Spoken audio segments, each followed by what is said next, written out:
Hello and welcome to Comedy in a Nutshell, the podcast where I talk to the people in comedy about comedy. Every comedian does what they do for different reasons. Maybe it's for the attention, maybe it's to send a message. God knows it's not for the money. So with each episode I ask my guest, what does comedy mean to them?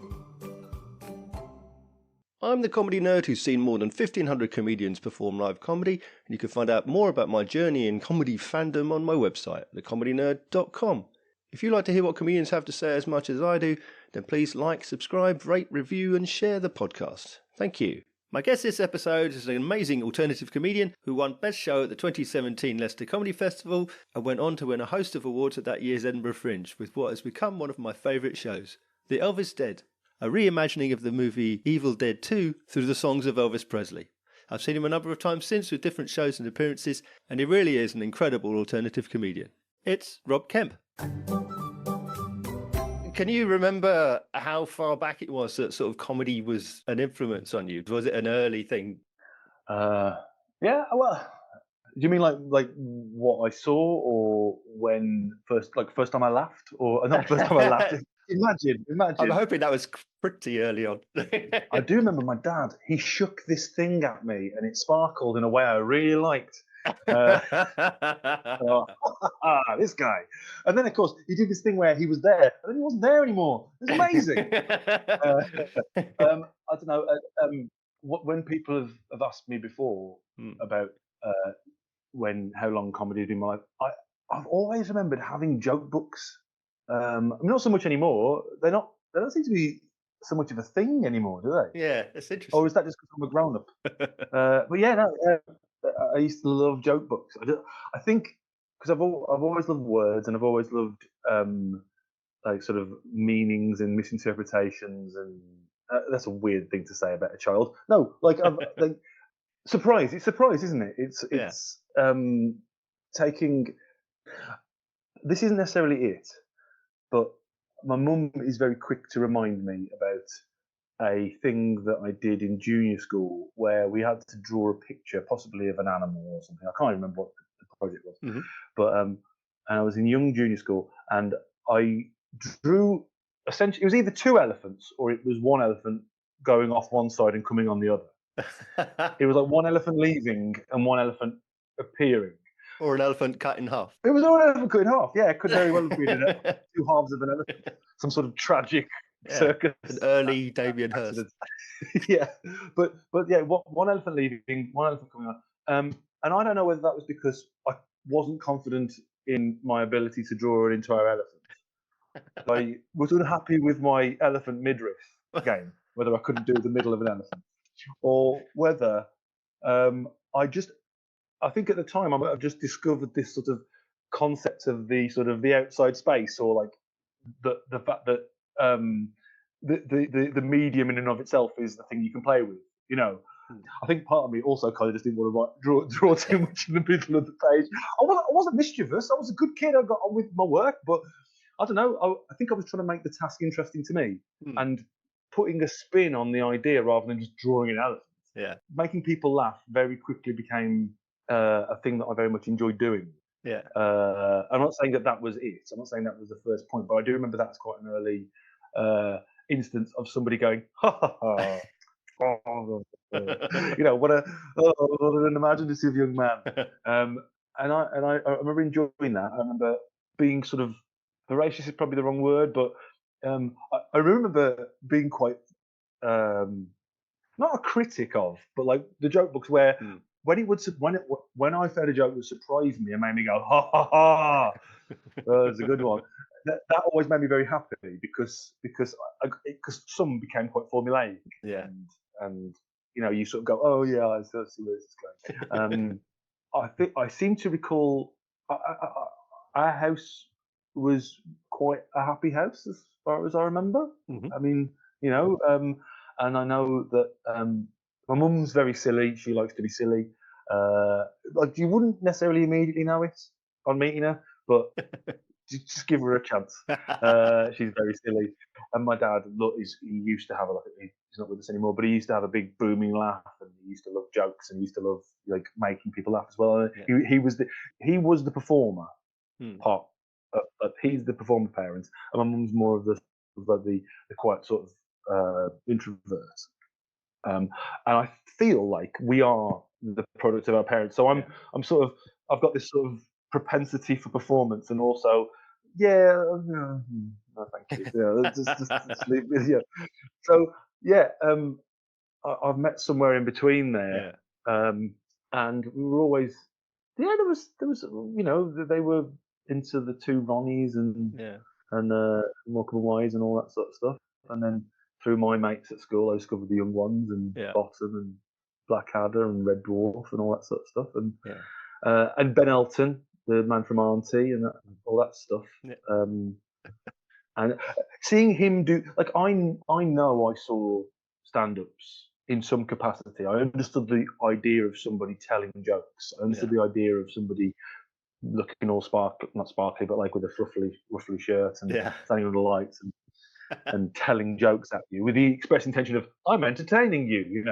I understood that, Mm. but I do sort of feel like the man from Auntie was my wow, what is this Yeah. moment, which I know isn't very cool these days, Yeah.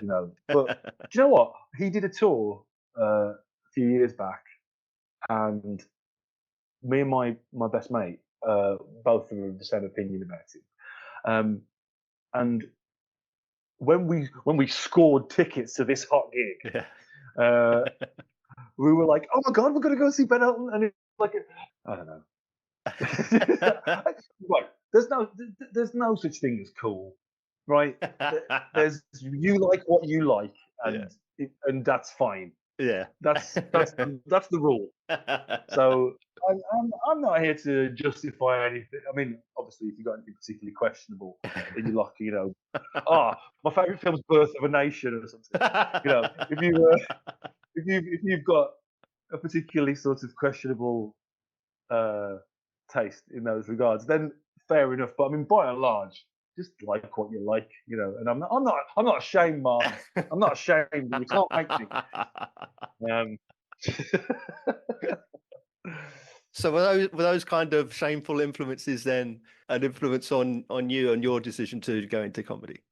um, my decision to go into comedy was very late, very very late, and almost born out of a well, what, why, because um, I don't feel like I came from like any kind of underprivileged background or anything like that, and I never felt like we were starved of anything Mm. or denied anything. I mean, we weren't like the richest family, and I didn't always have the new trainers or the new coat or whatever. Yeah.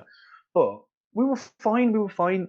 But going to gigs was something that never occurred to me that I could do. Yeah. Like no, like for absolutely ages, and like performing comedy or whatever. Yeah. Again, not stuff that ever occurred to me that was something that that's not for you, but like it was like, oh, that's over there, Yeah. and it was only realizing that I could do it was how I came to be in a band. Hmm. I mean, that was circuitous, to be quite honest. I ended up being in a pantomime. I ended up singing a part of the pantomime, Yeah. and then somebody asked me off the back of that, "Would you like to be in this band?"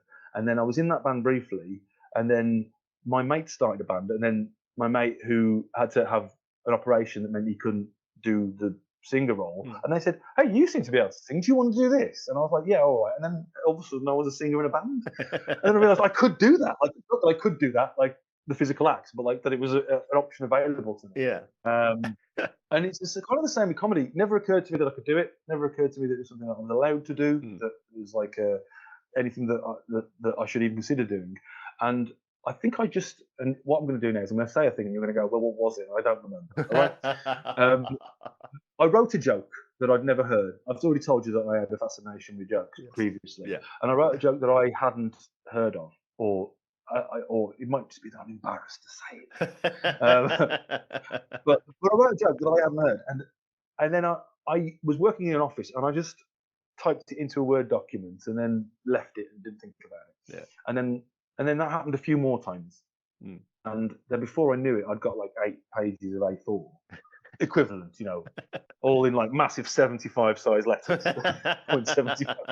We got one joke. No, but I got a bunch of stuff, Yeah, and I thought, well, why are you doing this? yeah. I didn't know why I was doing it, and so then I just looked into the idea of an open mic or where you could perform comedy. I mean, one of the first times, one of the first. I don't think I'd even started, and I went to see a mixed bill lineup, like a at the time like a 12 quid Hmm. mixed bill of like decent club comedians. Yeah. I remember going to the guy who was running it. Was it the MC as well? But there was a guy who was running it. I went over to him and I said, "Can I have a go?" And I mean, I'm both horrified and amused at my own naivety in hindsight. Uh, but he he basically said, "If you can bring like 20 of your mates next time to buy tickets, I'll give you 5 minutes." And I was like, "Yeah, first of all, I don't think I've got 20 mates." uh, and then so I just thought there's got to be another way to do this, and then I ended up finding open mics Yeah. and all that sort of stuff. And then there was an element of, if I don't do this now, I'm going to be an old man. I'm going to wonder. So that was that. There wasn't. It has been making people laugh, Hmm. wanting to make people laugh. The sort of beautiful alchemy of interaction, because it is fundamental. My ex girlfriend, her friend, we were having this conversation um, uh, about what her friend looks for in a partner, Hmm. and sense of humour wasn't in the top 4 or 5, and both of us, but were like, what the hell? I mean, I think sense of humour comes first Yeah. or second after, maybe first after intelligence, joint on intelligence. I don't know, kind or whatever. I mean, I don't know. I'm not saying she didn't have intelligence and kindness, but what I mean, like sense of humour. What do you talk about? What did you do? This, what? I just couldn't understand it. So making people laugh, absolutely fundamental. Yeah. Not necessarily. I was never particularly bullied or anything, so it wasn't like it was a defense mechanism. Yeah. It was just joyful. It was like it was. And for a long time in school, I wasn't the funny one. I wasn't considered the funny one. And then I just sort of realised that I knew how to do it Yeah. in social interactions, and then sort of leaned into it. Um, so yeah, there was no plan. Although I do think comedy and making people laugh is ultimately fundamental to me. So it's not a surprise, Yeah. you know. So did you manage to gather together 20 people to come down to your first 5 minutes? I recognise that was not a scam, but he was taking advantage of a naive Yes. sucker. Yeah. So no, my first gig was an open mic. Yeah. As unless it's a showcase after a course, Yeah. everybody's first gig should be probably an open mic. Yeah. Unless you're naturally gifted, and then maybe you could go straight into like, so you think you're funny or something like that. Yeah. Some people do that, don't they? And they go on to do great things. But yeah, it was an open mic, Yeah. and yeah. So no, I did not. How how well do you remember it? Do you remember how you felt going on the stage? Do you remember how well it was received? Where and when was it? What were the details? I have a recording. So in the West Midlands, Hmm. there is a pub that I think quite a lot of the comedy scene start in. But maybe they don't anymore, but at least for a decent chunk of time, Yeah. people started at the Hollybush Hmm. in Cradley Heath, because there's been a comedy night every Thursday for I don't know how long, and it's ramshackle, and there's always too many acts, but it is beloved. Yeah. It's beloved, and the MC is also the landlord, and he gets drunk throughout, uh, and he's a local legend. But yeah, that I mean, I understand, like people have come through there. I don't know if it was their first gig, but I know Joe Lycett was there, and Gary Delaney's been there, and Darren Harriott has done there, and Josh Pugh's done there, and loads of the local lot. Yeah. And yeah, so my first gig, I did manage to gather together probably 6 or 7 friends and family to come. Yeah. And I do recall it from a slightly different angle because I've got a recording. That's it, isn't it? You stop remembering things, you just remember the photo, don't you? Yeah. That's what happens these days. You don't remember what it was like inside your head. So I've got a recording of it. I do recall the feeling, Mhm. and the feeling was a blur. And if anybody ever, I have said this before, so apologies if this sounds like I'm saying something that I've said before, which it is. I feel like it felt like falling. Mhm. It just felt like falling, like because I sort of couldn't believe it, and it was gone in a flash, Yeah. and you know, um, I did get some laughs. I think. No, I don't mean I think I got some laughs. I got some laughs. I definitely got some laughs. And there's a couple of bits that are in there that I'm not 100% ashamed of. Um, Hey, don't get yeah, big-headed now. Come on, calm down a little bit. no, I mean like there was a couple of bits that I don't think it was um, pity. I think I think there was some actual merit, but I do think that I had I do have visible nerves, Yeah. and a distinct lack of confidence in stagecraft. Yeah. Um, and yeah, I do think that steered me not wrong for a while, but because I spent quite a lot of time after that doing the faux nervous um, person. Like the persona was like somebody who was a bit uncomfortable. I mean, I was uncomfortable on stage, but I amplified it. Like um, and sort of really sort of gave that impression that it was, oh, I don't know what I'm doing, which obviously is quite a well trodden path at this point. Mm. Um, at that point, in fact. Yeah. Um, but you don't know, do you? All you know is I'm doing this Stuart Lee impression, and I hope nobody notices. Yeah. So yeah, it was. I wore a shirt. I wore I wore a quite a nice shirt, the sort of shirt that I would happily have gone clubbing in at the time. Clubbing uh, and shoes. And yeah, I filmed it, and I've got the recording, but it is out of sync, audio and video. So all the laughing starts after I finish. Classic. um, no, it was all right. It was all right. It was. I've said a couple of times the weird thing is if it goes well, Mm. then you are going to gig again, aren't you? Yeah. Why would you stop? Yeah. Right? If it goes badly, then unless it goes absolutely catastrophically badly, Mm. why would you go? Like you couldn't let that be it, could you? So I think by the very nature of trying comedy, Yeah. you sort of condemn yourself to it, don't you? For a while. For a while. I don't know. So with Yeah. starting these early gigs then, did performing comedy deliver what you expected? Was it all that you'd sort of built up in your mind actually doing it? Um, well, I don't know. I mean, it did get it gave me the. I mean, let's not get into the therapy aspect of this, uh, but it obviously gave me a certain level of validation, Mm. um, which obviously was important to me at the time, Yeah. and it still is. But I'm working on that.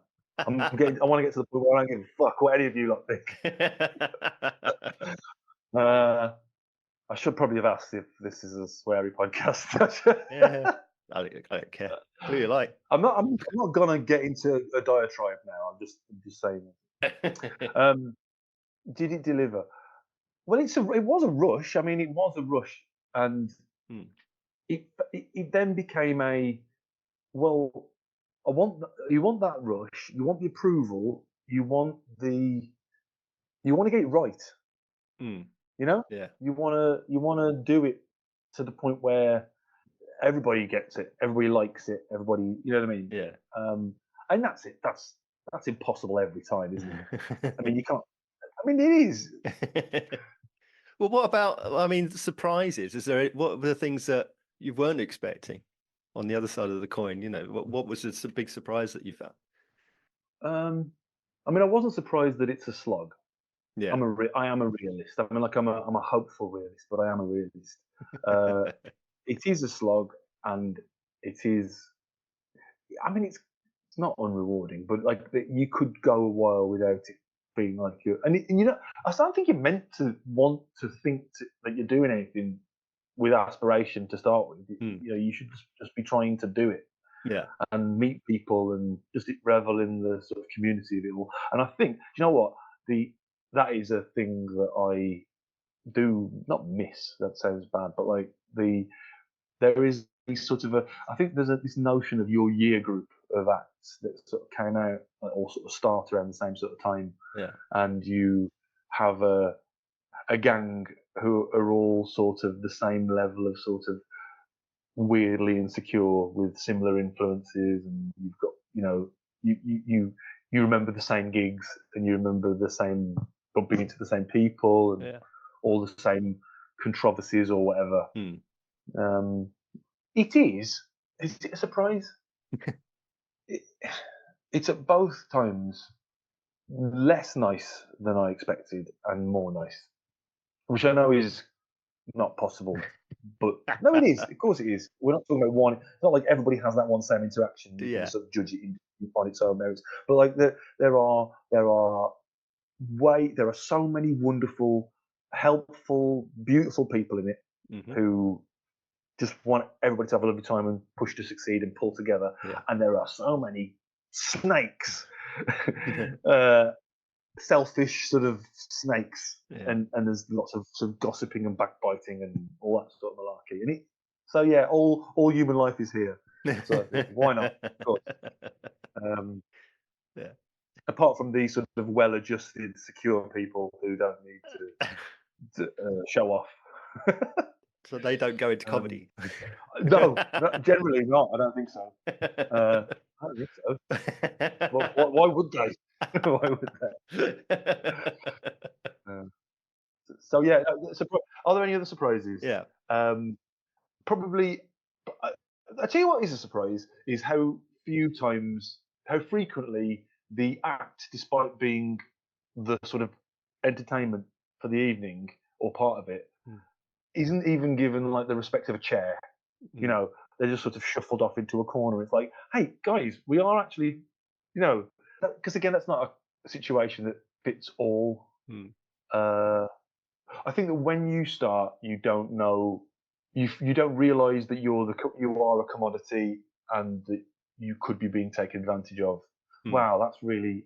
I'm not in it for that. I'm not. I'm really not. But you don't realise. So I do think there are some people, particularly early on, who take advantage of large bills of naive new comics. Mm.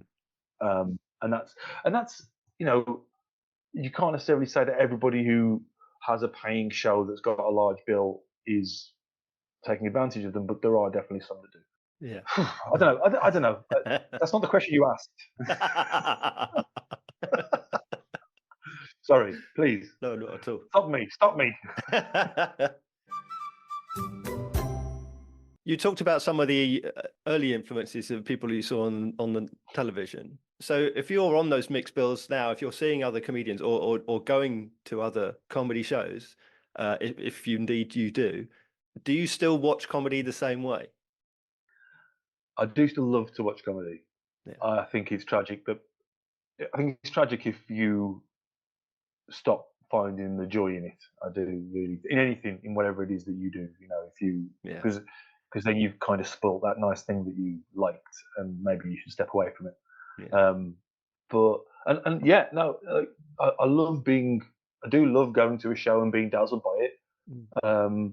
The did you again? Not that this is a case of I wasn't expecting to be surprised or impressed, but like, did you see the death of Anna Mann, Colin Holt's show? Not live. I've seen loads of extracts like on reels and things, and I've seen Colin Holtz, as Colin, and his new. I Yeah, saw a yeah, work in progress of his new show, but I never saw Anna Man except on like reels and excerpts. yeah, yeah. Like, I would hate to think that purely because I do comedy, arguably, that I'm denying myself something as sort of beautifully written as that, you know? Right. And and I don't know, maybe some people think, oh well, I can't be seen to be here because it makes me look like a fan, and I'm better than that. I deserve to. I'm the one who has fans, and it's like I don't even know if anybody thinks like that. I don't know, but like Mm. I can imagine that somebody wouldn't go because of how it might appear. But you're still people. You still you still listen to music, and you still like. In fact, that's it, isn't it? Paul McCartney still listens to music, Yeah.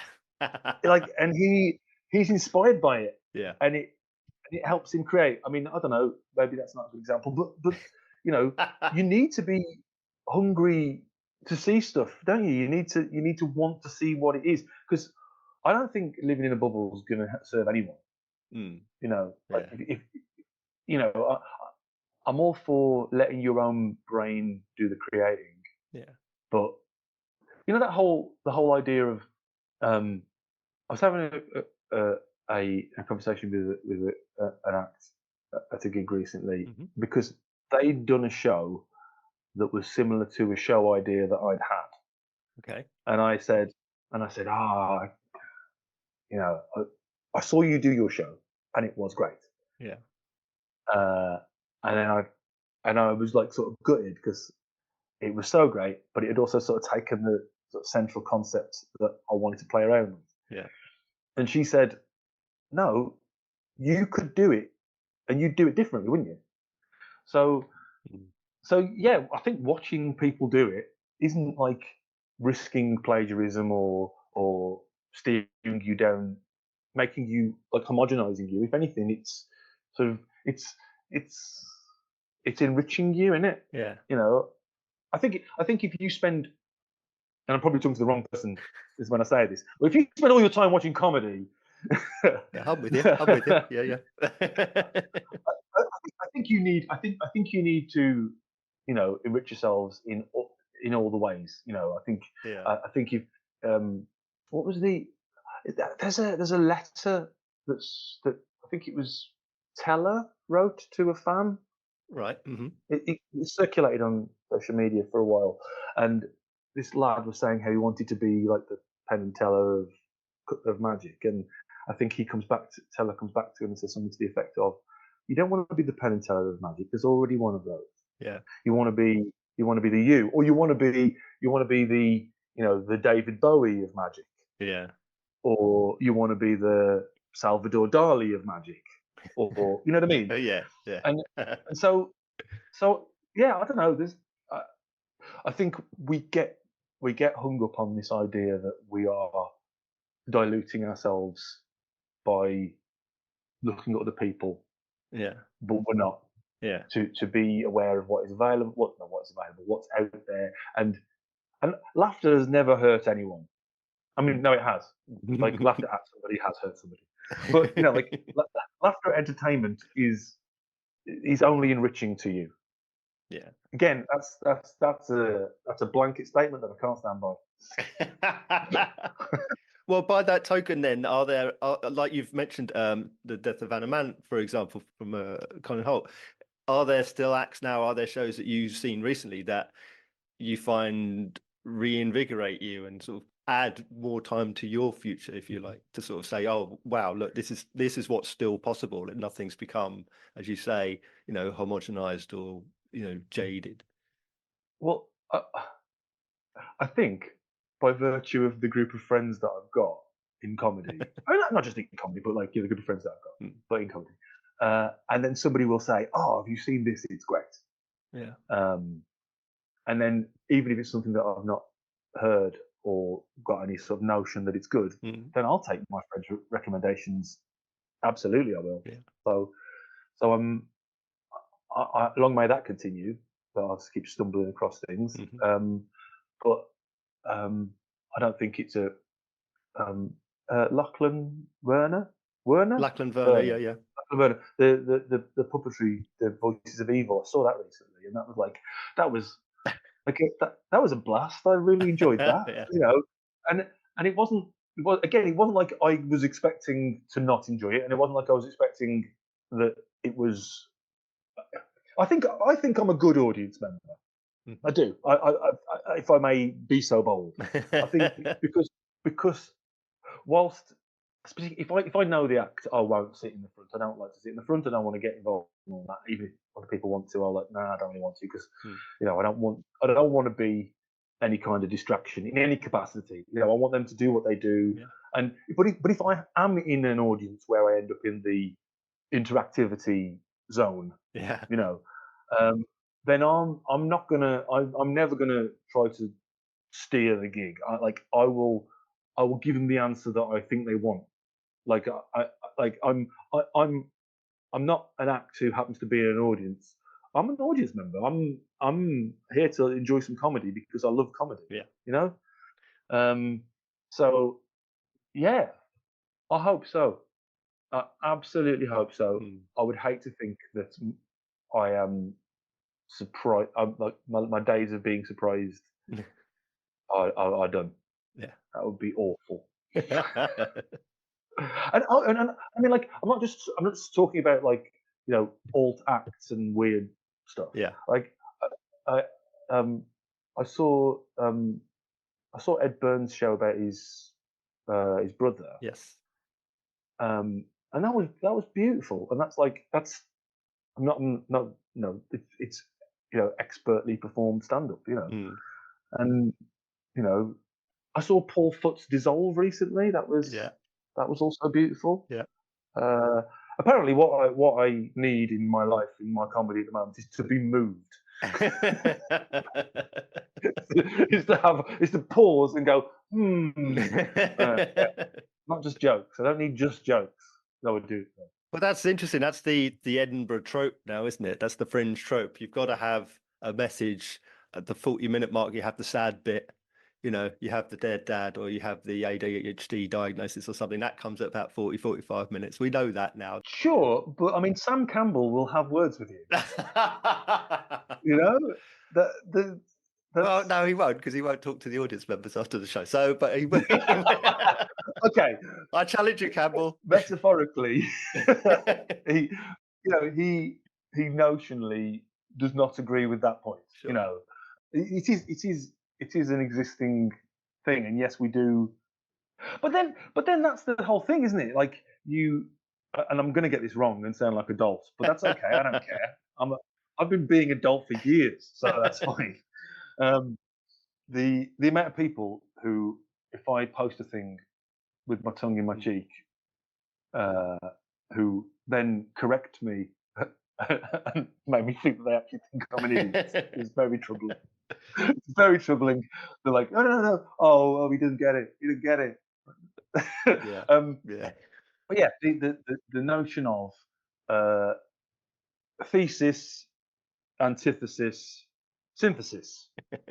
Yeah, that notion that this is the thing. This is what an Edinburgh Fringe show is, and then somebody comes along and goes, "Nah, false to that." And says, "This is Yeah. what it could be," and then somewhere along the line, you end up with some sort of hybrid Yeah. version of that until that becomes Yeah. the thesis, right? Sure. Does that does that check out? Fine. No, but you know what I mean. Like the until Sean Hughes. I mean, I don't know if it can be traced back to him, but let's just say Sean Hughes. Until Sean Hughes did the Mm. narrative show, then that wasn't the thing, and people lean into it. And then, of course, I suppose it reaches its zenith Yeah. with smoke screens and castles. The dead dad sort of like okay, we Yeah. get it, or at least that was the point where well, you can't accidentally do this now. We all know what this is. Um, and ultimately, right, right. Here we go. I mean, I agree with you that just walking into a thing and saying, I'm going to talk about my dad for a bit, and then on 40 minutes, and then that is played out. Mm. But do you know what? As beautiful and unique and many and varied as we all are, Yeah. we also have a lot of the same experiences. You know, Mm. all of our dads are going to die. Yeah. You know, um, and we've all got best mates, and we've all probably had stupid things that we did when we were kids. Yeah. And we've all got fears, and we've all got allergies. Have we? You know what I mean? Like, we've all got things that impact us, or things we've struggled with, and Yeah. do you know what? Even if the thing that if I'm watching a show about somebody's struggle with their mental health and I can't relate, it still will ring true with some aspect of my existence. Yeah. And I say that as the broader we, like Yeah. everybody, you could, if you are willing to put yourself in the place, regardless of whether anybody who hears the start of a joke and goes, huh, football joke, this isn't for me. What? No, Yeah. inevitably the joke isn't going to, like, you need to trust that the comedian has put enough into the joke that you get what they're driving at without necessarily knowing all the names of Man City's starting 11. You don't. Yeah. For instance, you don't. If the joke isn't that you don't know that, if the joke is that that's not common knowledge, then that's the joke, and you'll get that because you'll be amused at the fact that they thought you'd know that. If it is, if you don't need to know it, then you'll still get the joke. Yeah. Sort of thing. Yeah. Well, not everyone is a wizard or a princess, but we can all appreciate a good story. It's the story that drives us. It's the relatable elements, not the whole overarching. Well, exactly. Story. Yeah. Yeah. So there's always going to be another way of doing the thing, because of course, there's going to be somebody who comes along and subverts the tropes and does like a Matt Ewins or that comes along and goes, I know you're expecting this, but I'm not going to give you that, sort of thing. Yeah. And I'm all for that. But equally, a well done, not necessarily dead dad, but like a well done, personal experience, emotional narrative. Again, like I don't need all of my films to have twist endings. I don't need all of my, I love Dumb and Dumber as much as I love Network, sort of thing. And I know those aren't films with twists. You know what I mean? Like they're disparate films. They're very different movies. Yeah. And I want to bring that same level of I want that from my comedy as well. I don't want to just go, oh well, this is the comedy I like. Yeah. So there, Yeah. And like inevitably genres cross over anyway. So you're going to end up with, given that Star Wars is Hidden Fortress, or and then A Western in Space. And then you've got Seven Samurai, Magnificent Seven. Yeah. And music is always crossing boundaries and stuff. Yeah. Again, equally, the shows where somebody says, "Yeah, I'm not doing that," if they lean hard enough into the bit that they're not doing, they could still move you. Yeah. Sorry. Yeah. I just want my act/writer to care about their show. Yeah. That's all. I want to see them, even if their character is a grumpy boots. I want to see that is bringing them joy on some level. Yeah. Like because if you're not in it, an audience can tell. Yeah. They can tell, and like if you don't love your show, the audience will know. Yeah. I often say that some of my favorite shows that I go to is when I can see the performer is visibly having a great time, because it radiates out. Yeah. And that's a lot of reason I go to see so many works in progress, because they will screw up and it's funny, but they're in a place where they can play with it and laugh with it. It's not so serious because it's just a rehearsal, if you like. It's a work in and then progress. inevitably that screw up happens every night. Funny how that happens. Yeah. But you also get the special private jokes that never get heard again because they just didn't work. So let's talk about the performer having a good time doing their show. And if the performer is you, I mean, that could be one of several shows, couldn't it? So let's talk about them. Sure.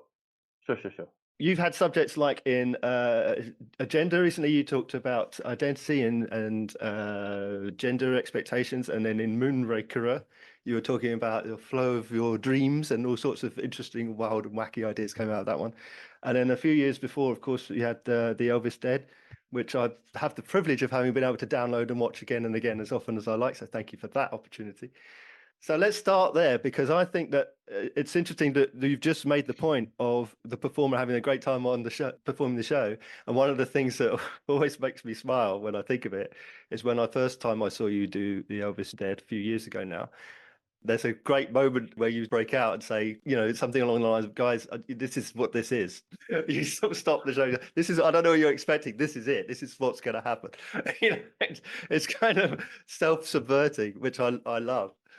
So let's talk about that a little bit. I mean, the first point, I suppose, really is I heard it started out of a throwaway comment in a green room. Yeah. What's that story? Yeah, absolutely did. So I saw a film called Bubba Hotep. I don't know if you've heard of this film. Yes. Yeah.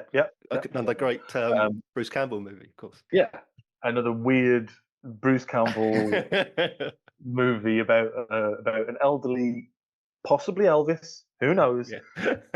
in a nursing home with a black JFK fighting a soul-stealing mummy. Right? Yeah. Brilliant film that is so much sweeter and smarter and funnier and just overall excellent than it has any right to be. Yeah. And it should be a car crash, that film, but it's not. It's wonderful. And I'd seen it, and I'd gone to a gig, and I was enthusing about this film. Yeah. And in doing so, obviously talking about Bruce Campbell and talking about Evil Dead.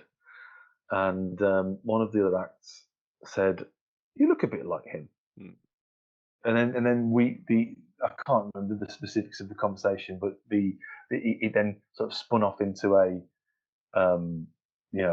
the sort of the crossover was sort of then sort of mooted. It was sort of hinted at this notion of Bruce Campbell is Elvis, Bruce Campbell is Ash, Bruce Campbell is Elvis, Bruce Campbell is Ash. You look like him, Bruce Campbell is Ash. You look like Ash, Bruce Campbell is Elvis. You look like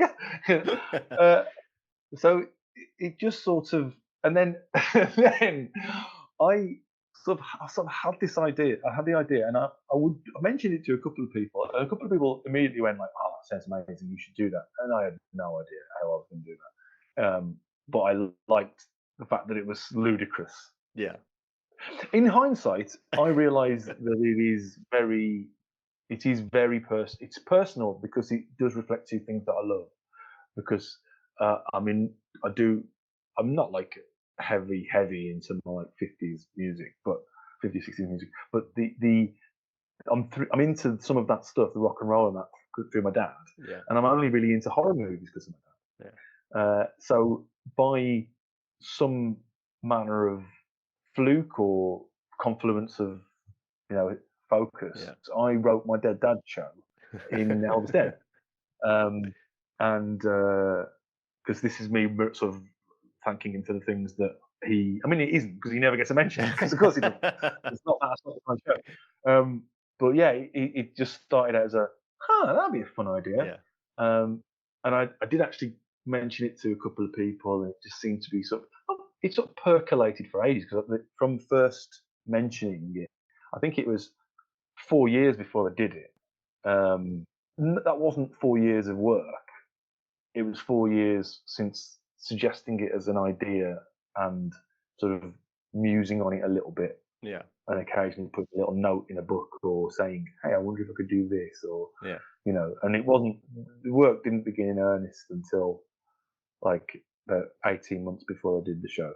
Yeah. And I think that's a pretty good way to. There's I forget which Jean-Luc Roberts show it is now.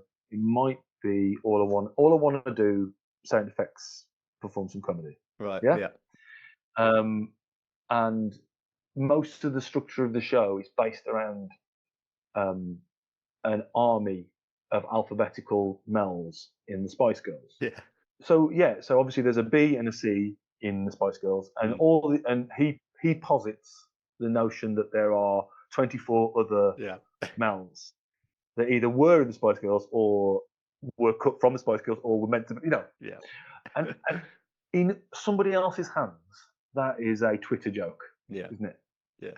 You know what I mean? Like the notion that like somebody would write that in 2 lines and say Yeah. the What you happened know, to Mel A? I wonder what happened to the other Yeah, 24. yeah. Yeah. And he's he's dived absolutely headlong into that joke Yeah. and expanded on it, and it's brilliant.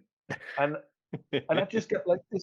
So some people might say, well, they've stretched that a bit thin, haven't you? No, no, not necessarily. Like just if you allow the sort of concept to breathe Yeah. and be what it is, and I don't know. So yeah, the idea of a ludicrous concept. In fact, I I do I do want to do some normal stand up. Honest, I do. I do want to do some normal stand but I love a concept show. Yeah. Uh, I just I just think people can get on board with the concept show. Like they sort of, you know, and again, not sneering. So I could say I love stand up, but like, knowing that you're going in to see comedian's name live, Mm, and then you go in and and it's a bunch of disparate, well written bits is great, mm. but a concept to hang your hat on. I love that. I love I love the idea of Did you see Hammerhead, the Joe Morpurgo show, No, where no. the show is the Q&A after an experimental performance of one man Frankenstein, and it's the Q&A afterwards. So you don't get the show, you get him talking about the show, and you get the sort of the thought process and Yeah. the whys and the whats, and I love that. Like, um, again, I'm not sneering at someone just bringing a bunch of ideas. That's great too. That is great. Yeah. It's all brilliant. Yay comedy. I mean, well, first of all, of that show, I loved it, and so did everybody else. Like in 2017, it was like I would say the cult hit, but obviously it won and nominated for so many awards. You got like nominated and won a Malcolm. You nominated for Malcolm Hardy and you won a Malcolm Hardy. You were nominated for best newcomer at the Fringe. You won like best performer at Comedian's Choice. You got Leicester. You won that as well. Everyone was ranting and raving. That was the show that year, I think, that you had to see. Like in recent years, last year, Juliet Julia. Masley. Julia Massey, thank you. Year before, I think the must see was Jordan Gray's show. Yeah, yeah, yeah. 2017. That was you. You were the show to have seen. I guess so. I mean, I was in the. It's so weird because I was in the. Oh, I mean, a sentence popped into my head, and it's the wankiest sentence. Um, That's what we live for. I'm gonna do it. I'm gonna do it. I'm gonna do it. The eye of the hurricane is the calmest spot. You know, Yes. like I mean, I was unaware of most of it. Obviously, I was aware that the room was full, and I was aware that everyone was enjoying it, and I was aware that people were queuing up to have a photo with me at the end, and Mhm. and everyone. I mean, I was aware that it was going well, you know, Yeah. uh, Yeah. and I was aware of yeah, yeah, but equally, because it wasn't my first show that I'd written, Mm. but it was the first show that I'd taken to the Fringe. Uh, Yes. I'd been to the Fringe a couple of times previously. I did a three-hander, a triple hander. What is it?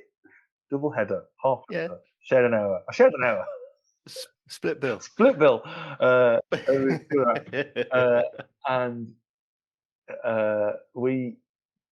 I mean, it was just our sets. And we didn't have 20 minutes each or even 17 minutes each to allow for an MC. But we did what we did, and it was an experience. And I had a lovely time, certainly. And Yeah. because we were living in Leith, and it was too far to walk back Yeah. in the middle of the day. So like you once you were out, you were out. Yeah. So I spent all day, every day for that Fringe, just like watching. I mean, like since then, and I'm not trying to say one is better than the other, but since then I've we've we've had flats in the centre of town, and and it's you just go, oh, I've had enough of this. I'm going back to the flat, and that's great. And like having a safe space, brilliant. But that year, I didn't necessarily know everybody or anybody, and I was just sort of milling around, watching loads of shows of varying quality, just sort of looking at the time and stumbling into something. Yeah. So that first year I did that, and then I did a year where I just grabbed as many slots as I could every which way, and I don't know whether they were the right slots or what have you, but I just did loads and loads of slots. Yeah. Just because everyone talks about how it's great for stage time, and so I was just like running around the city doing spots. Yeah.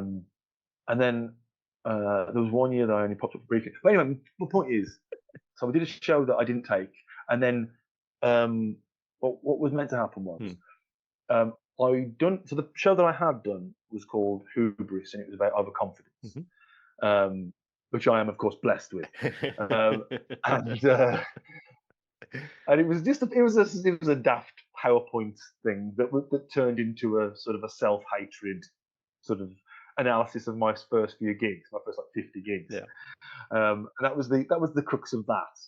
And I did it a couple of times, and that actually, again, and I don't crow quite a lot, but that I was quite shocked and surprised. Didn't win, but I did get nominated for best debut with that at Leicester Comedy Festival. Yeah.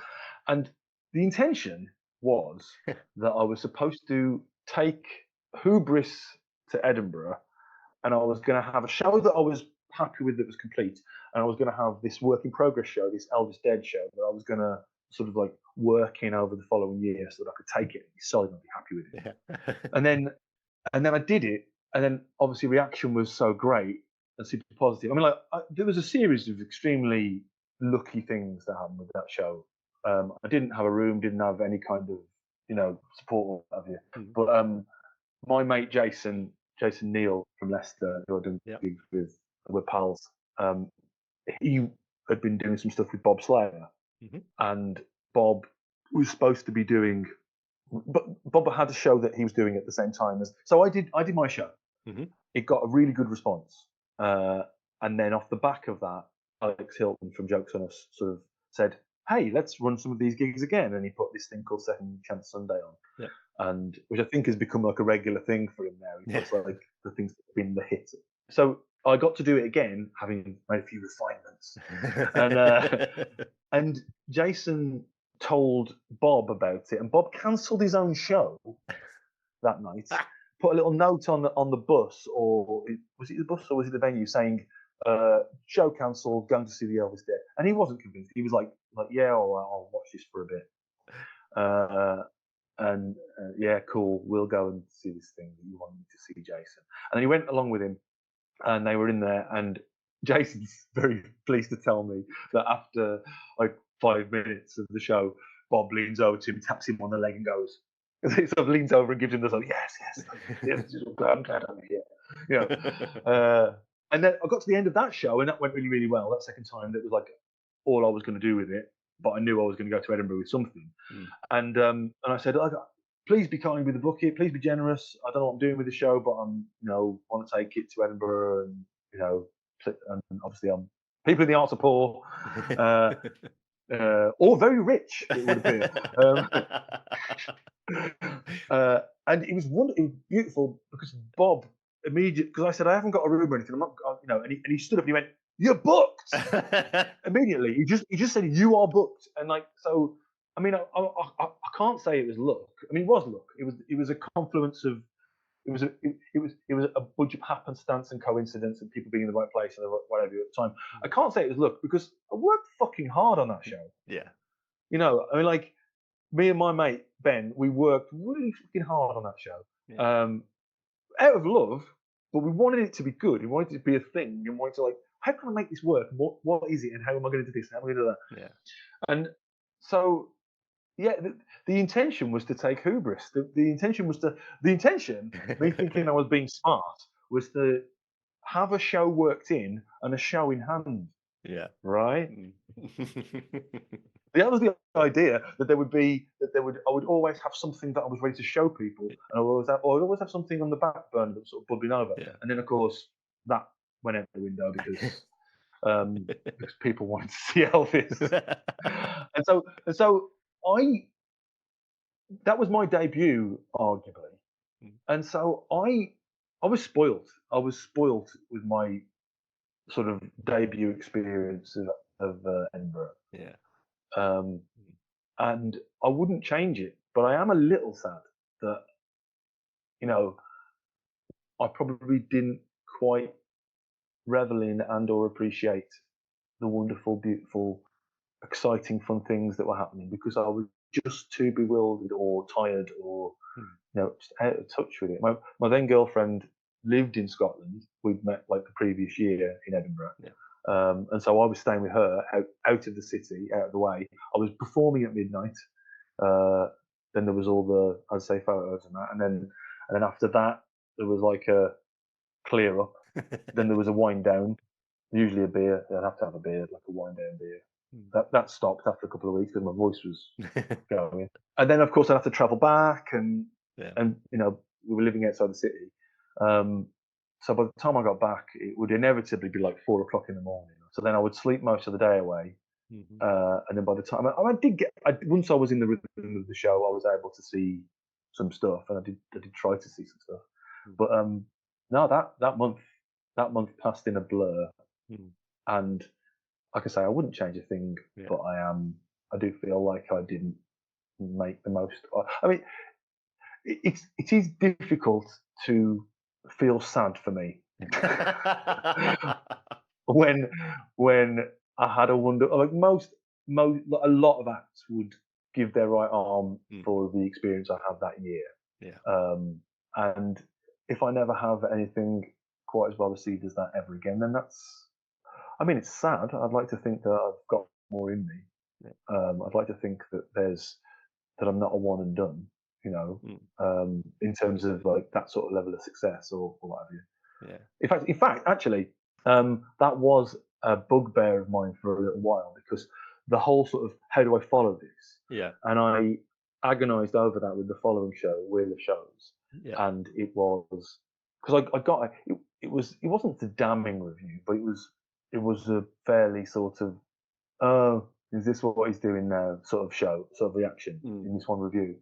Uh, and that hung over me for a while. And I think part of me, because I was agonising over it and like sort of worried about how it's going to be received, I ended up not being quite as in love with the show.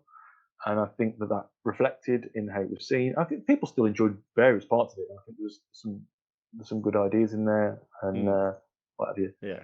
But the same sort of happened with Moonraker, Mhm. insofar as I wanted. I'd convinced myself I wasn't going to have the same experience of agonising over the show. I mean, not that I was blasé, but like that the year that I agonised over it and did real shows, Mm. and it was sort of like a mentally punishing year Yeah. of torturing myself. I saw Sam Campbell that year doing his show, The Trough, Yeah. and he was having a lovely time. Mm. Like he was having the absolute best time doing this stupid show about, well, it wasn't really about anything. It was stupid. It's wonderful. Yeah. And I remember walking away thinking, I want to do something that doesn't have a point or a purpose or a deep emotional core or Mm. you know. And that was the root of Moonraker that did end up having a bit of a breakup in it, but was ultimately about stupid ideas that occur to you at the oddest times, Yeah. dreams and such. Yeah. Um, but again, I arrived with a show that I was feeling pressure for Yeah. and feeling a little bit sort of unconfident in. Right. And so essentially getting decent reviews for Agenda was the dragon slaying or demon slaying for me. Yeah. Because if nothing else, if I never do another show, which I am going to do another show, you don't get away. I feel like I slayed the expectation dragon Yeah. with that show because it moved and touched and reached enough people not on the same scale, of course, but enough people hugged me in tears Yeah. at the end of that show, and I had decent enough reviews for me to think, you know what, I'm not entirely shit at this. I wasn't lucky, and as long as I have confidence in my work, Hmm. I can do this. That's the sort of upshot Yeah. of all of it. Like, I know this is a long answer, and I am sorry. But yeah, like, I wouldn't change anything, and I'm blessed to have had the experience with that show that I did. I do think that it hung over me for a while Yeah. because it was my debut. Yeah. Um, but do you know what? It's funny because it comes back to Bruce Campbell, Bruce, because and like maybe like Mark Hamill or whatever, because both of them, maybe Leonard Nimoy, whatever. And again, I'm not comparing myself to any of those people, but I'm just using them as examples. All of those people, at one point or another, hated or sort of tried to fight to be more than the thing they were beloved for. Yeah. You know, uh, Bruce Campbell wanted to be known to be more than Evil Dead, and you know, Mark Hamill wanted to be known for more than Star Wars. And Leonard Nimoy wrote a book called "I'm Not Spock," Yeah. and then wrote a book called "I Am Spock" because Yeah. he realised that people love that, and it is a beautiful thing. And you know what? If people only ever really know me as the Elvis Dead guy, that still makes me pretty fucking lucky. Not lucky, but like that's a nice thing. Like, Mm. if people remember that show, then what is that to complain about? I hope Yeah. I've got more in me. I want to bring more, whatever. But Yeah. I love that it's a thing that exists, and I love that people love Yeah. Well, people have been remembered for doing worse things. it. Absolutely. Yeah, I bet as long as I don't accidentally do a genocide, I'm Yeah. probably going to be all You'll right. probably be all right. Yeah, I reckon. Yeah. Yeah. We'll end that point on this. That one of the things I enjoy about going to see other shows is when I see comedians going to see other shows, because I know that for a comedian watching other comedy, it's often more analytical than, laugh out loud funny. It's more sort of, oh, that's clever, or I like that. So when I go and see a comedian, and as a comedian in the audience laughing, then that's something extra and that's special, and I take that away because that's them bringing real joy to someone who otherwise might enjoy it but in a different way. Who is jaded. A little jaded, yeah, if you like. But when I see Dara O'Brien, giddy as a schoolboy, taking photos with you and the chainsaw and after the show, absolutely giddy. The joy on his face. That's a Polaroid in my top pocket that I can take with me now forever.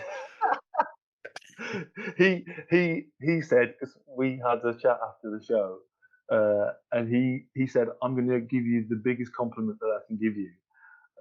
And he showed me an unopened bag of crisps in his pocket.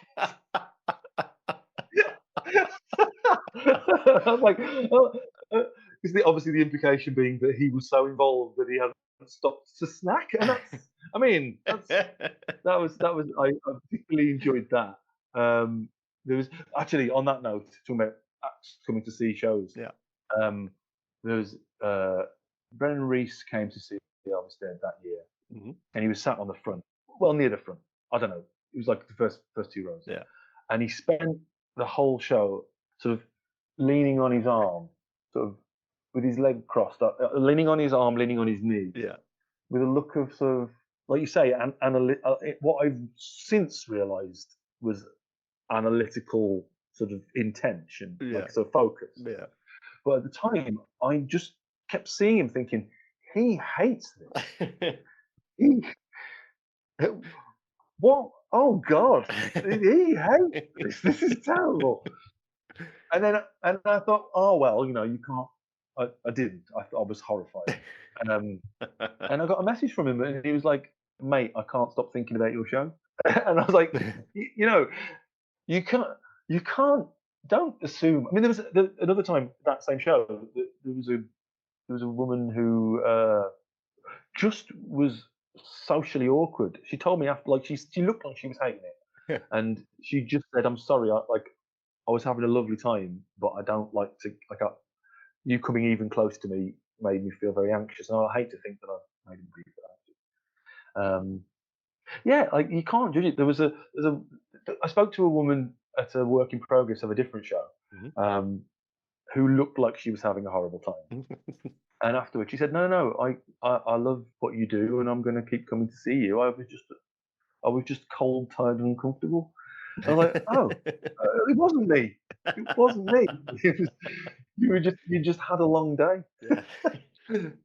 So for any listeners who want to know what the hell we've been laughing about, that show is available on Go Faster Stripe, and it can be downloaded or bought on VHS. There are only a handful of those left because they are expensive to make in small amounts. Yeah. But you have to make a certain amount. Yeah. But they're expensive to make because why would you? Why would Why you? would you? Yeah. Commit to the bit. That's why. No, there are no DVDs because physical media is dead, Yeah. and we're all laughing about it. But then they'll turn the servers off, and then where will we be? Somebody will forget to pay their subscription fee or whatever. But thank you for the plug. I appreciate that. I appreciate it.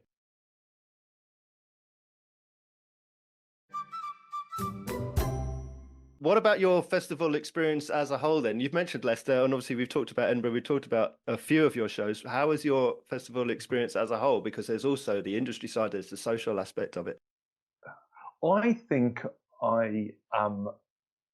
I think I must have some sort of positively broken brain. I don't think I've ever had the breakdown or any of that.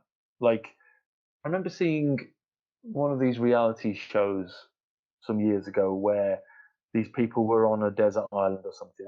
It might have been Castaway, it might have been Shipwreck, might have been something like that. I don't know. And these people were losing their minds about their experience. And I just remember thinking, you know that you're going back, like, I'm a celebrity, Yeah. those sort of things. You know you are going back to your family. Yeah. You know that this is going to be over in 3 weeks, 6 weeks, whatever. Revel in it. Yeah. Revel in this. This isn't your life. You need to be there for everything that it is whilst it's happening. And yeah, it's going to be tiring. Yeah, it's going to be tough. Yes, your days are going to blend into one, and you'll find yourself washing your top in a stream. Edinburgh, I'm speaking about, Yeah. and but what do you mean washing? Yeah. And again, I don't know if that's my experience because of the way I've come into festival comedy, but maybe I've always surrounded myself with a nice bunch. Yeah.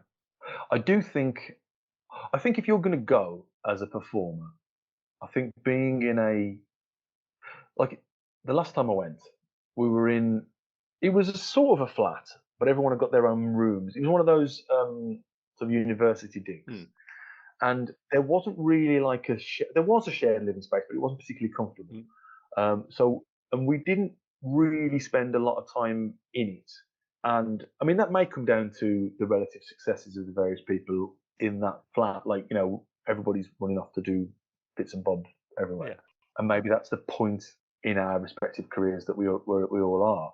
But there was something like in previous years where you had that lovely shared sort of sofa-y living space where you'd wake up and you'd be talking about your previous day or what you got up to or what you saw or how your show had gone and what you're changing and what do you think of this bit and this isn't landing and all that sort of stuff. And there's something I think you 100% you need to obviously your mileage may vary, everybody has their different experiences and their different needs, but for me, being in a flat of other acts where you sort of cushion each other, I think is important for your overall well-being. I don't think I've ever really struggled that much with the sort of the mental health aspects. There was I will admit there was one point right near the end of 2017 that year with the Elvis Dead when I was sitting in my then girlfriend's flat outside of Edinburgh, and everything was as it was, and the extra shows were happening in the bigger rooms, and all of that. And I did cry that one time, but it wasn't, oh my god, my life's falling apart, this is too hard, whatever. And I'm not sneering at anybody who goes through that. That's you do feel what you feel. Mhm. You know, it was like I didn't sort of understand how it had been embraced, Mm. and it was just sort of like it just seemed to be too sort of like seemed to be barreling along without any control. And again, in hindsight, I should have just gone, yeah. But no, my festival, like I don't think I eat particularly poorly, but I also don't eat particularly well. I think if you are going to be in Scotland, you've got to embrace some of the, you've got to live on iron brew and that, you know, um, you've got you. It isn't forever. It's not your life now, Mm. and you've got to get it into some sort of perspective. And I understand as well, of course, that if you've invested a year of your life working on a show Mhm. uh, and invested X amount of pounds Mm. on, flyers and a street team and those big posters and, you know, Yeah. you probably do feel like quite a lot is riding on it, and I understand that. Mhm. But we are all just sitting around and showing off, aren't we? Um, I'm trying to show you my art. Uh, trying to show you what a worthy writer I am. Come, let me present a thing. So I don't know. It's all very well me saying that from the perspective of not having taken the show. It will be.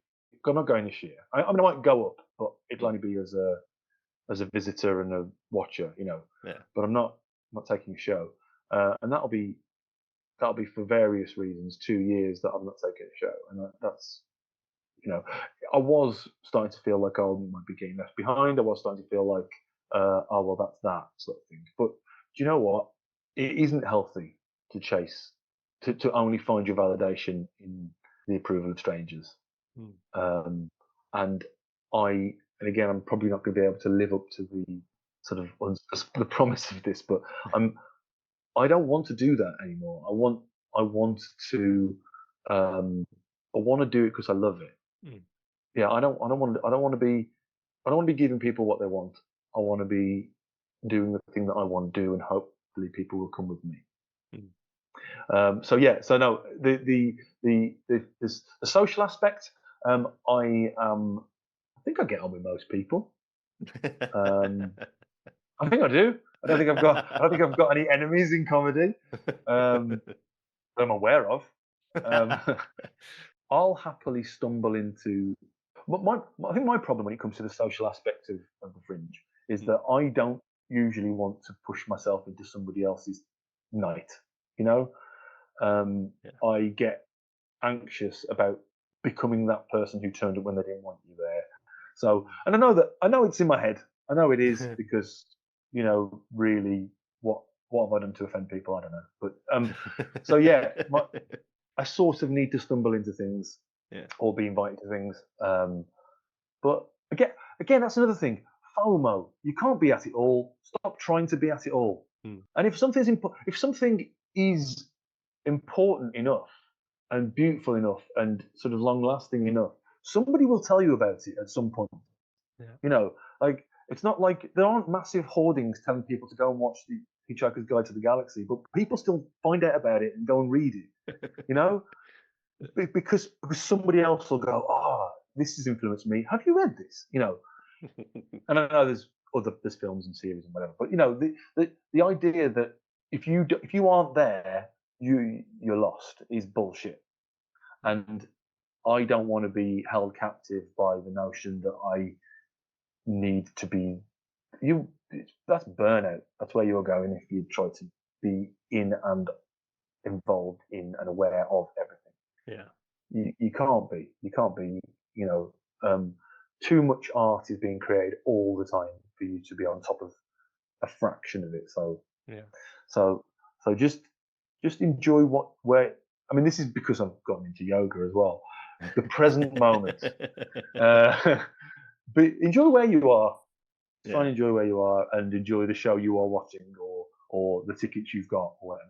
Yeah. Yeah, that's not to say that you can't look ahead in the brochure and book Oh yeah, yeah. things. So you mentioned about obviously the effort that you put into the writing. Where do you sit more comfortably? Do you find yourself a writer who performs or a performer who writes? Do you prefer doing spots on the mixed bill or putting all the effort into your solo show, or is it the writing of the material that makes you happiest? I think I think ideas are the thing that excite me more than anything.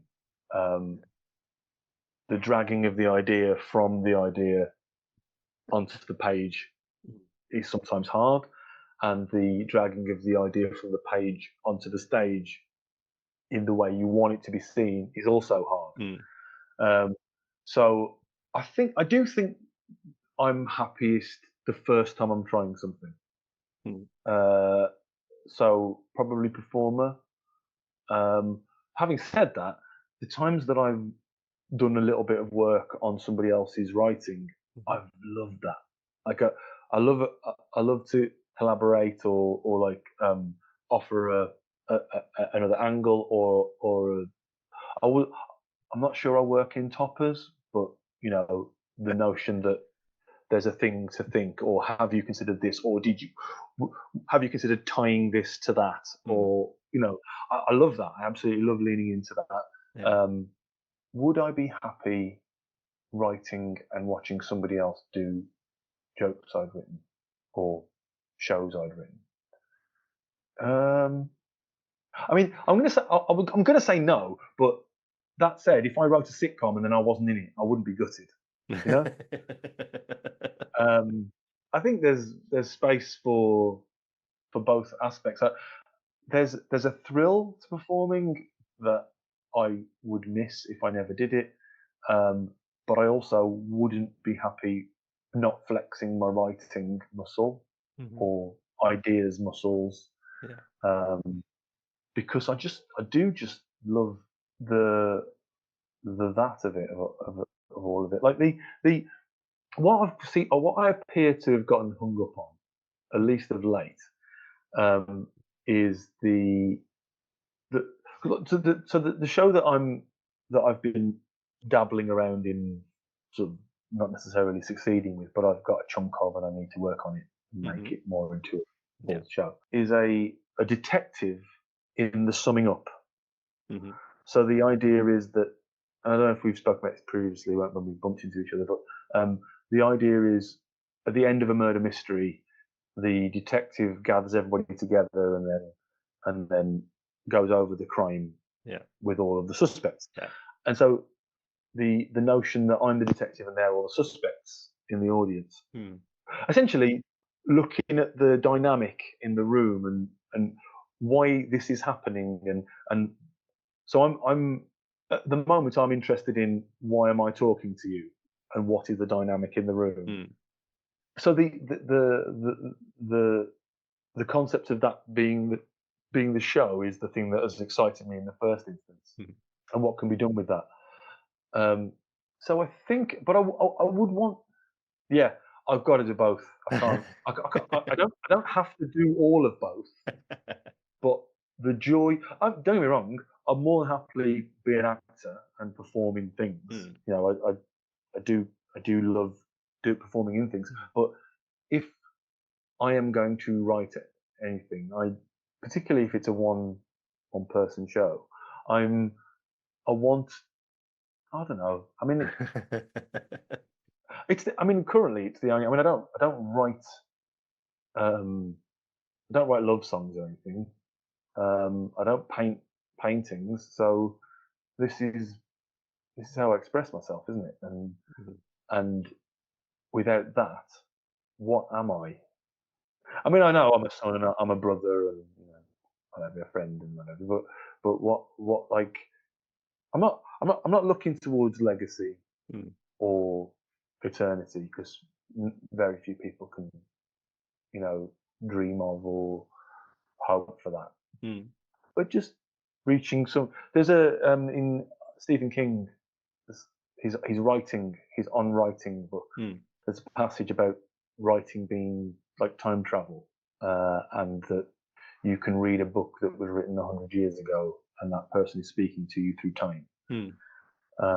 And the and also the beautiful notion that unless you're particularly particular, Your words are interpreted differently by different people. What I mean is the idea that I can speak to somebody when I'm long dead is quite nice. Yeah. So having written a thing and performed a thing and got a thing recorded, I mean, what will happen is the file format that it's recorded in will be obsolete and no one will be able to access it. At which point, it's kind of immaterial. Yeah. What have been your best and worst experiences in comedy? One of the best things that so off the back of Elvis Dead, I met Nick Helm and they ended up doing a musical with him that he'd written, and that cast, the casts that I performed with, because there've been a slight change for reasons, but the cast, all of them, and everybody who worked on it, like the techs and what have you, that every one of them has been an absolute gem, and that getting to do that off the back of the Elvis show was, I've had a lot of lovely memories. Like I've got the year that I got nominated. Darren Harriot's show was also nominated, and obviously he started way before me, but we're from a similar group of friends, and so there's a lovely photo of like a bunch of us from our scene that like he invited his lot, and I had invites as well, so I invited some people, and there's a lovely group photo of a bunch of us, and it's like not we made it, but like just like a sort of everyone's going along and having this lovely moment. That was really nice. I had, after possibly the third preview of Agenda, I had somebody stop me after the show. She's a teacher. She wanted me to make some sort of presentation in front of the school children, and that was like, I was like, oh my god, I think I might be doing something not important, but like I think there's some worth here. Yeah. And then of course the pandemic happened, and then that sort of put a halt to that ever happening. But in essence, the sort of that moment, and I appreciate ultimately she said a nice thing, and I get to feel good about it. So that's a me thing. The notion of flow, the notion of getting into flow and actually feeling like at a gig, not that you can't do anything wrong, because you can, and you can always ruin it, but getting into feeling empowered in your performance and comfortable within the words, and building, like getting the positive reception and then building on that steadily throughout your set or your show or whatever, and just anytime that happens, and it doesn't always happen, sometimes gigs are just good or bad, or whatever, but when that happens and you just sort of, you're so alive, that the closest thing that I can compare it to, which again is not a particularly relatable thing for quite a lot of people, but is because I'm a snowboarder. Well, I'm not a snowboarder. I have I've snowboarded. I'm not snowboard. Snowed. I've snowed.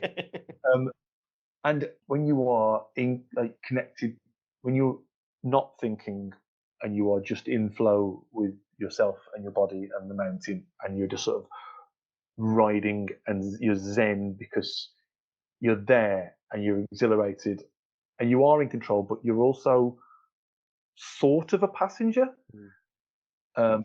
Those moments are beautiful in comedy, which I know is vague. They are more than it's worth listing, but they are fewer than I would like. I mean, you mentioned Dara O'Brien coming to the show, like those sort of moments when somebody, I mean, not even that one, but like recently, I had a conversation with an actor who I was like, we had a conversation. It was like, yeah, but you're you.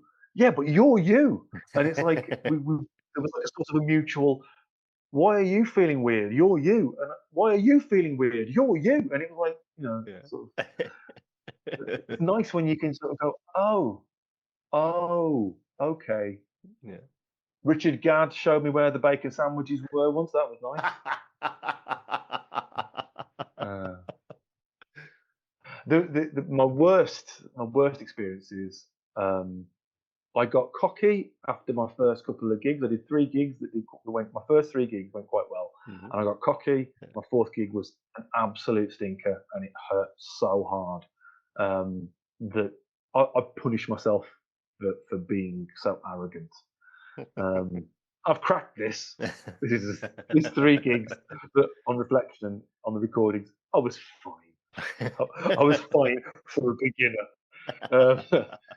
Um, so that was a real stinging first fail that really hurt. But I think it did me good.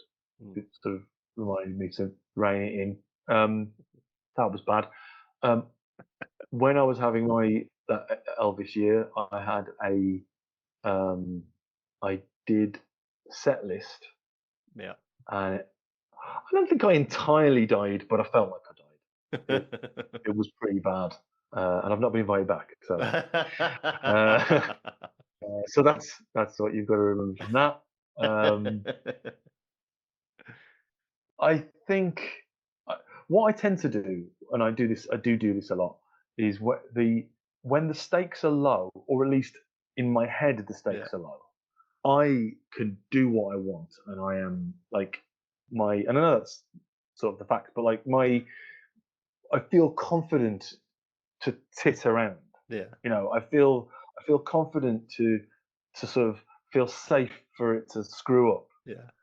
Um, but the second that I've convinced myself there's any sort of importance in a gig, that's inevitably when it goes wrong, because I talk myself out of things, Mm. and I decide that something's not good enough, or I'm not good enough, or I'm not prepared, or this is definitely going to fail. And of course, and that's a whole thing. That is a whole positive mental attitude thing. Because if you're going to spend your time, the whole notion of telling yourself things are going to be fine is the same as telling yourself things are going to be bad. If you keep telling yourself things are going to be bad, inevitably they are almost certainly going to play out badly.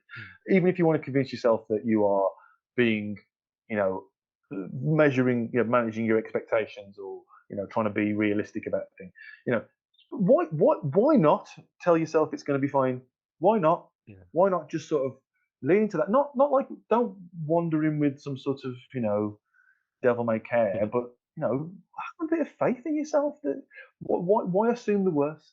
And I think that I have lived in that space for quite a long time, and I have sabotaged myself a lot in terms of shows and performances, because I've put too much weight of expectation that exists or doesn't exist, um, on myself and the importance of the show. And ultimately, you know, you don't live or die by one gig Mm. ever. Yeah. You know, like even if you have one shot opening for somebody massive, like you get your one shot to open for Acaster, and then you screw it up and everyone hates you. That's not you done, Yeah. you know. Yeah. And you think, I don't know. But there's a lot of audience members out there to disappoint before you can call yourself a complete failure. Even ACAS has had bad gigs, Absolutely. I mean, Why not? like even I saw James Acaster in a work in progress, and I think it was one of the era of shows. I'm not saying the specific ones that he was talking about, but it was one in like an era of shows where he was struggling with audience reaction, and he talked about it in Heckler's Welcome or Cold Lasagna, one of those ones. And he like if he's going to do it to himself, like everybody has a stink. Everybody gets in their own head over reaction. Yeah. Everybody, and just and I'm not trying to sit here like I'm some sort of Zen yogi who's got it all sorted, because I really haven't. But I am trying to not care less, but recognize that we're all just trying to have fun, and I have more. The audience has more fun when I have more fun, and I have more fun when I have confidence in myself. Yeah. In terms of bad, I, I'm not saying that none of them have left their mark, but I do try not to dwell So that's not a good answer for a podcast. But yeah, I've had some absolute stinkers. Of course I have. Of course I have. And sometimes I blame them. Sometimes it was definitely me. I mean, I don't know. I'm fairly sort of philosophical about it, I think. Yeah. Is that the lesson that you would have told your younger comedian self, or is there some other great lesson that you've learned that perhaps if you were given the opportunity, you would have told yourself that? Stop trying to be other people. Mm-hmm. Stop. I mean, don't get me wrong. Wearing your influences on your sleeve isn't a bad thing. I don't think. And a lot of great stuff comes out the back of the melange of influence, or reinterpretation. Yeah. But no one wants to see you do an impression of somebody else, even though there is an industry for that. I was going to say, unless you're an impressionist, in which case that's all they want. Well, indeed. But if that's your thing, if that's what you have spent you spend your off time rehearsing your voices and that, and that's your thing that you do, then the joy will be there and people will see it. So I would need to tell myself to be you. I would tell myself to be less ashamed of myself, which ties into agenda and all that sort of stuff.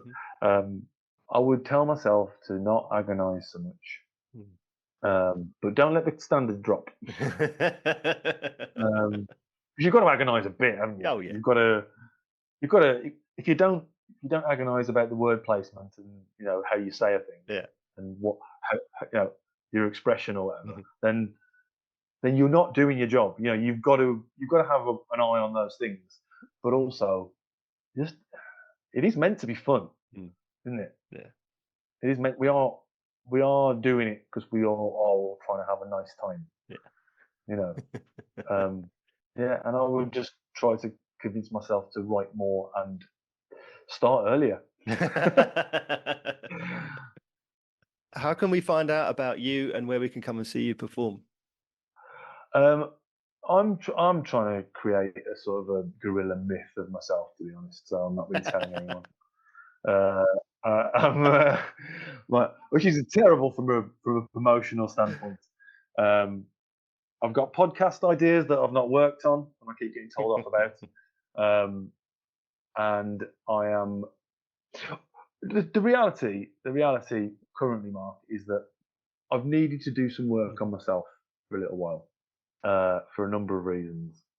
And so, whilst I am committed to the notion that I am a comic performer and a comedian, and I've got more to give and more to show, I am doing it more at my own pace at the moment. So this is the comedian equivalent of I'm between jobs. I've got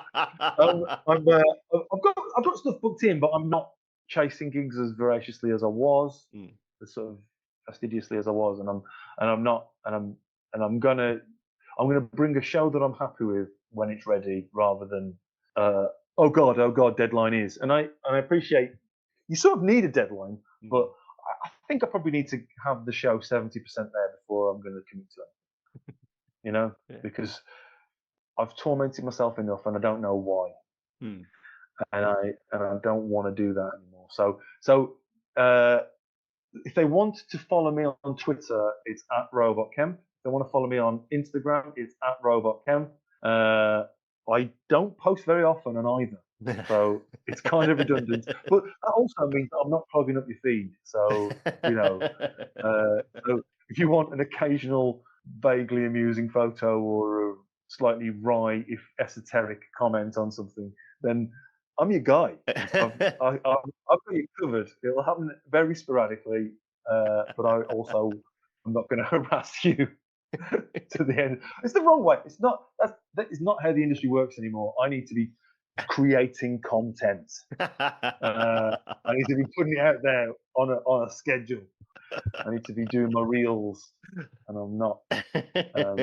Yeah, I will. I'll be back. I'll get back on the horse. And I'll become a cog in the machine again. But for right now, they can't find me, and that's how I like it. Right. So I hope to see them at a gig by chance. Yeah. The audience members, they can only encounter you when they're not looking for you. It's like the mysterious island in the mist. The active requirement. Yeah. When you're not looking for me, that's where you find me. Yeah. Mysterious stranger. Obi-Wan Kemp. Yeah, something like that. That's what Yeah. I'm going for. So horrible for promotion. That is so bad. That is really bad. It has me wondering why I'm not more successful. It's because I'm an idiot. That's why. Oh god, yeah. But hey, at least I'm a mentally healthy idiot, right? Right. And you'll be back with your mysterious detective show. Indeed. No doubt set in a yoga studio. Yeah. But the best is yet to come. I hope so. Yeah. My name's Rob Kemp, and I do comedy sometimes. Come see me. You might like it. I do stuff that broadly leans into the 80s because that's what I know. I love a joke that is esoteric enough to appeal to a small amount of people, but is open enough to appeal to more people. And I hope if that's your bag, you'll come see me, and together we can have a lovely time. But yeah, for now, that's it. So my final question then, Rob, how would you sum up comedy in a nutshell? I looked over because you gave me the brief of what we talked about, and I did see this, and this was one of the only questions that I really gave some thought to. Not that I didn't, I'm not trying to be blasé, but I thought, you know what, we're going to have a chat, and we're going to have a proper chat. It's going to be real. Yeah. Comedy, as I mentioned when you were talking about childhood and how I got into comedy and all that sort of stuff. Comedy is connection. Comedy is a way for somebody who feels uncomfortable to feel more comfortable. Comedy is about connection. Comedy, I think, in a nutshell, there's that routine that Stuart Lee did about when the attacks on the World Trade Centers occurred, and he was Spain, and he's at a urinal next to a Spanish man, and the language barrier is there, and he farts, and they both laugh. Yeah, and it's going to be okay. I'm not saying that routine is comedy in a nutshell, but I think what that routine is ultimately at its core trying to communicate is comedy in a nutshell. I think it's connection.